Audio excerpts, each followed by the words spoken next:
What's up, this is Nate the Bias User, and it took a while, but I finally made time to do this. My year-end list, starting with my honorable mentions. My honorable mentions being right now. Let's get into it.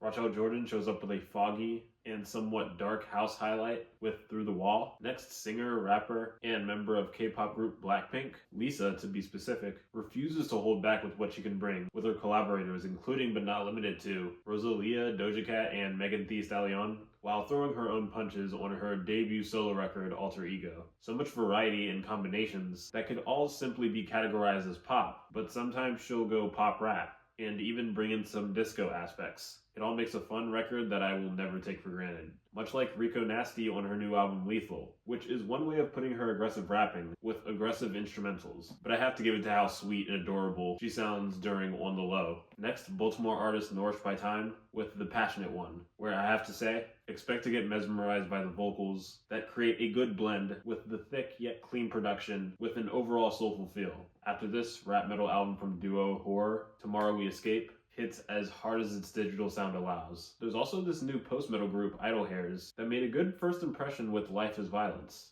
The Hives get more raw than they ever have, getting worked well by its energetic and catchy garage punk sound on The Hives Forever, Forever the Hives. I have good news and bad news. State College PA rap duo Joey Valence and Brae are growing up on Hyper-Youth, despite this record still being very good. Next, Philadelphia poet Moor team up with band Sumac, where Moor provides her spoken word over Sumac's long-winded and somewhat meditative yet distorted and complicating breath of vibrating metal sounds. After this, indie band Last Dinner Party returns in a shorter than expected amount of time from the previous with what I would say is their most consistently enjoyable batch of tracks, that is from the Pyre. I will follow this up with the self-titled Racing Mount Pleasant, a beautiful high-quality jazz and post-rock album I'd recommend to any Black Country New Road fan. I can't think of a better inspiration, and I hope this style the band is learning from can make them create something more fresh and stand out, but what we have here is still solid.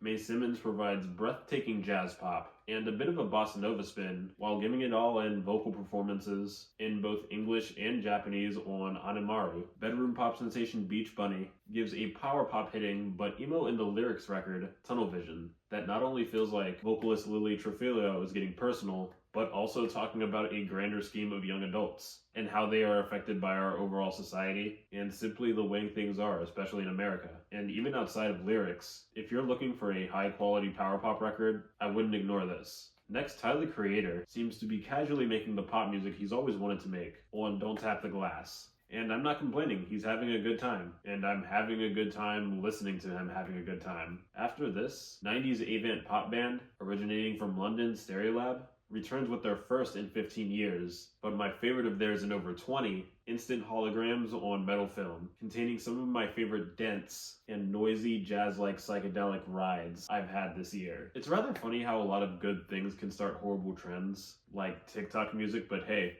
PinkPantheress is great. Her new mixtape Fancy That is great, and she never asked. And just because I like it doesn't mean I'm asking for other artists to get into making short songs. But what I'm saying is, if you have an actual vision for this style, go for it. Experimental hip-hop trio Clipping leaves the horror side of their last two records and shows aspects of a more 2000s techno feel on Dead Channel Sky.